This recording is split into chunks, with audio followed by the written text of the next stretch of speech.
Hi, friends. Let me tell you a quick story that still gives me chills. A surgeon, I know someone who spends his life fixing other people, suddenly became the patient. Out of nowhere, he started vomiting, couldn't stand up, and ended up curled on the couch drenched in sweat, ghostly pale and completely wiped out. At first, he brushed it off thinking it would pass, but his wife who works in the ER took one look at him and said, "We're going in now." At the hospital, the scans revealed something serious, a bowel obstruction that needed emergency surgery. The cause wasn't food poisoning or a stomach bug. It was a large tumor blocking his colon. Surgeons had to remove a portion of his colon to save his life. The diagnosis that followed was devastating, but in a strange way, also a warning delivered in time stage 2, colon cancer. Here's the part that matters. Because it was caught before it spread, he got a real second chance.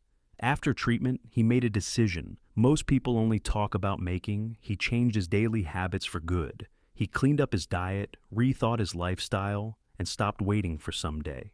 Today he's been in remission for 7 years. And now you're probably wondering the same thing I asked him. What does he actually eat? The answer surprised me. His plate now looks a lot like the traditional diets of the countries with the lowest rates of colon cancer.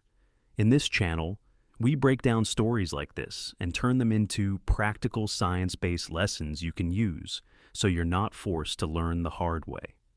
1. Beans. Food. Number 1 is beans. They're a daily staple in many of the countries with the lowest colon cancer rates, and they show up on plates multiple times a day. Think lentils in India, chickpeas in the Middle East, black beans in Central America, and cowpeas, or mung beans in Africa. For everyday ideas, a bean burrito for lunch, lentil soup for dinner, and hummus as a snack. Beans aren't a trend. They're affordable, nutritious, satisfying, and they support longevity. Their biggest advantage is what they do for your gut microbiome. Bean fiber feeds beneficial bacteria and helps suppress more inflammatory microbes. Research increasingly suggests that some gut microbes can raise cancer risk, while others may protect you. You've probably heard a lot about fermented foods, but I'm not convinced the hype matches biology.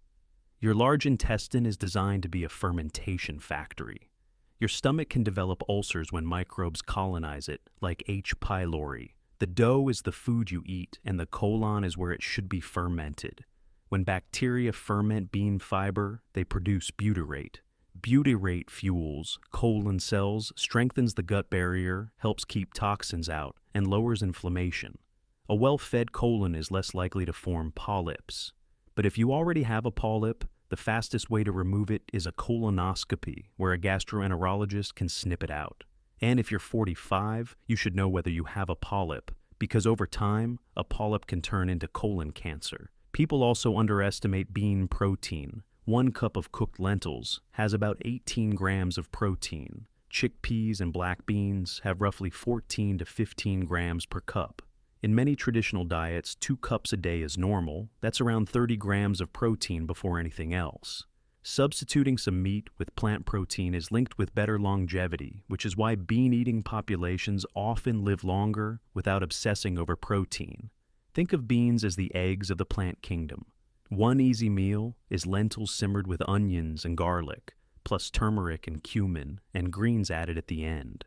When you don't eat enough beans, you stay hungry and reach for refined carbs mixed with salt and animal fats, pastries and bakery foods that don't protect your colon. 2 whole grains. Food number 2 is whole grains, because most people are skipping them and going straight for refined starch. If you want your colon to keep moving, this matters. Colon cancer risk rises when waste sits in place and the bowel becomes sluggish. Whole grains help prevent that stagnation because they come packaged with fiber, unlike refined carbohydrates that are stripped down to almost pure starch. In many low-risk countries, people regularly eat intact whole grains, such as millet sorghum, oats, and barley. They are not living on flour. You can rename it bread flour, pizza flour, 00 flour, high gluten flour, or ultra flour, but it is still mostly starch. For most people, that starch behaves like sugar in the body, unless you are burning it off like an endurance athlete. Eating large amounts of refined starch is a fast track toward metabolic problems, especially when it is paired with fat. Whole grains are different because they still contain the bran and the germ. That is where many longevity compounds and nutrients live, and the bran helps shorten intestinal transit time. Transit time is how long material sits against the colon lining. The longer it sits there, the longer the lining is exposed to irritating compounds and toxins. Whole grains help move things along. They also contribute protein. A cup of cooked whole grains typically provides about 5 to 7 grams of protein, largely because the germ contains concentrated nutrients. And when you combine whole grains with beans, you get a more complete and balanced amino acid profile. That is how huge parts of the world meet protein needs without protein powders, processed meats, or even much meat at all. A classic example is rice and lentils, common in places like Bangladesh and rural India. The key is to choose whole grain rice instead of white rice. White rice is low in protein, and once the outer layers are removed, it becomes mostly starch. Historically, diets heavily dependent on polished white rice contributed to thiamine deficiency, which affected the nervous system and caused serious illness among sailors, and experiments in chickens helped demonstrate how essential thiamine is for the brain and nerves. The irony is that modern diets often revolve around chicken and rice, even though chicken is not a strong source of thiamine either. Across the world, you see the same pattern with different grains, but the same principle.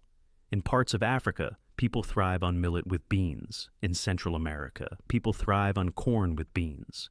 Different grains, same idea. Whole plant staples that keep the colon moving and the body nourished. Now, that brings us to food number 3, dark leafy greens, which are central for repair and regulation. And it makes perfect sense. Every fall and winter leaves fall to the ground. And then in spring, new leaves emerge. 3 dark leafy greens. Food number 3 is dark leafy greens, and I like to think of them as the repair and regulation team for your colon. These greens don't just add color to the plate, they deliver a powerful mix of fiber, folate, magnesium, vitamin K, carotenoids, and a wide spectrum of polyphenols that help calm inflammation and support the healing and renewal of the intestinal lining. What makes this especially important is that your colon lining is constantly turning over. It is one of the most active tissues in the body, and it needs the right raw materials to stay resilient. Dark leafy greens provide those building blocks while also helping your gut environment stay balanced. Their fiber supports regular transit, which means less time for irritating compounds to sit against the colon wall, and their plant compounds help create a healthier, less inflammatory setting for the microbiome. The best part is, you don't need complicated recipes. Spinach, kale, bok, choy, amaranth greens, arugula, and many other leafy greens can all work. 1 bowl of greens a day is a practical target, and it's like laying down a gentle protective layer over your colon, helping it run smoother and feel less reactive. If you want an easy way to make it stick, pair your greens with a little healthy fat, like extra virgin olive oil and a bit of garlic or onion. That combination not only boosts flavor, it also helps your body absorb fat-soluble carotenoids more effectively. If you're not used to eating much fiber, start with smaller portions and build up over a week or 2. The goal is consistency, not perfection. When leafy greens become a daily habit, you're giving your colon both the broom that keeps things moving and the repair kit that helps the lining stay strong and calm. 4 cruciferous vegetables. Food number 4 is cruciferous vegetables, and this group deserves a special spotlight. We're talking about broccoli, cauliflower, cabbage, and Brussels sprouts. Yes, they contain fiber that helps speed up transit time, meaning food waste moves through the colon more efficiently instead of sitting there and irritating the lining. But their real superpower is what else comes packaged inside them. Cruciferous vegetables are rich in sulfur, containing compounds. When you chop, chew, or lightly cook these vegetables, those compounds can be converted into bioactive molecules that act like cellular bodyguards. In simple terms, they help your body switch on its natural detox and defense pathways, supporting the systems that process and remove potentially harmful compounds. At the same time, they can make the gut environment less favorable for the long-term conditions that contribute to polyp formation. Think of cruciferous vegetables as preventive maintenance for the colon. Eating about 1 to 2 cups a few times per week is an easy, realistic goal. You don't need to live on broccoli every day to benefit.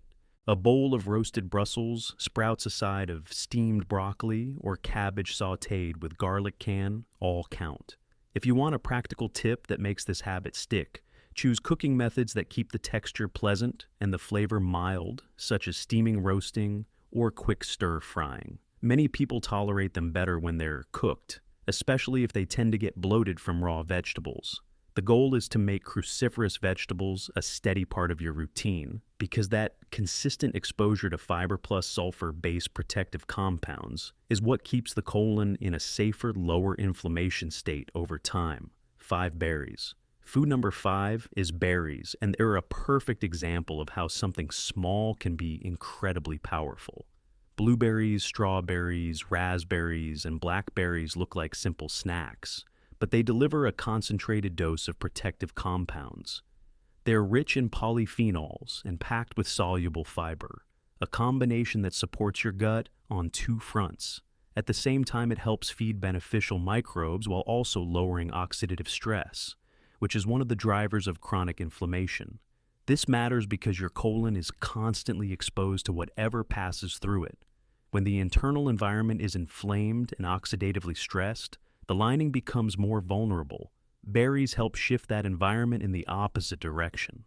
Their polyphenols act like natural shield molecules, and their soluble fiber helps create a calmer, more stable gut ecosystem by supporting the microbes that protect the intestinal lining. Another reason berries are so valuable is behavioral. Most people crave something sweet. The problem is that many sweet foods come bundled with refined sugar, which can disrupt metabolism and doesn't help the microbiome. Berries give you sweetness with benefits instead of sweetness with consequences.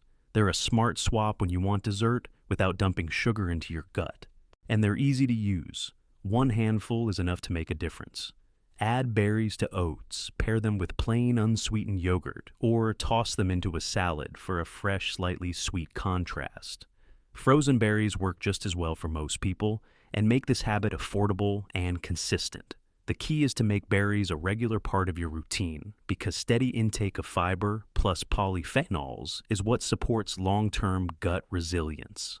6 nuts and seeds. Food number 6 is nuts and seeds, and this is one of the simplest upgrades you can make for colon support.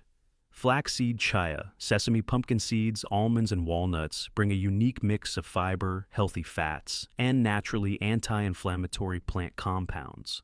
That combination matters because the colon needs 2 things. At the same time, it needs content that moves through smoothly, and it needs a lower inflammation environment so the lining stays resilient. Flax and chia deserve special attention because of what they do when they meet water. They form a gel-like texture, and that gel helps hold moisture in the stool. The result is softer, easier to pass bowel movements, which supports the exact goal we've been talking about: don't let waste sit still in the gut. When things move, transit time shortens, irritation drops, and the colon is under less stress. These foods are also easy to stack into meals without changing what you eat. 1 to 2 tablespoons a day is a practical target. Sprinkle them onto oatmeal, stir them into plain yogurt, add them to smoothies, or toss them on top of salads and soups. If you want the biggest payoff, ground flaxseed is often better absorbed than whole flax because the outer shell is easier to break down. A simple habit like this seems small, but over weeks and months it adds up. You're feeding the microbiome with fiber, supporting smoother movement with that gel effect, and supplying healthy fats that help keep inflammation lower. It's one of those quiet daily choices that makes the colon's job easier every single day. 7 allium vegetables. Food number 8 is the allium family, and this group is one of the most underrated tools for building a healthier gut. Garlic, yellow, and red onions, shallots, and leeks aren't just flavor boosters. They actively support the microbiome because they contain prebiotic fibers, meaning fibers that feed beneficial bacteria rather than feeding you directly. You can think of them as the rations for your gut's protective team. When those prebiotic fibers reach the large intestine, they help friendly microbes grow stronger and more dominant. And that matters because the balance of your gut bacteria influences inflammation. A well-nourished microbiome is better at crowding out microbes that tend to promote irritation and inflammatory signaling. Over time, that shift supports a calmer colon environment and helps keep the lining more resilient. Alliums also carry natural sulfur containing compounds that give them their distinctive aroma.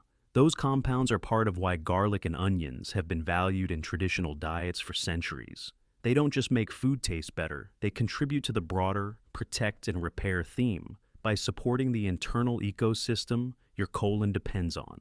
The best part is how easy they are to use. You don't need a special recipe or supplement. If you start most meals with onions and garlic in the pan, you are building gut support into your everyday cooking.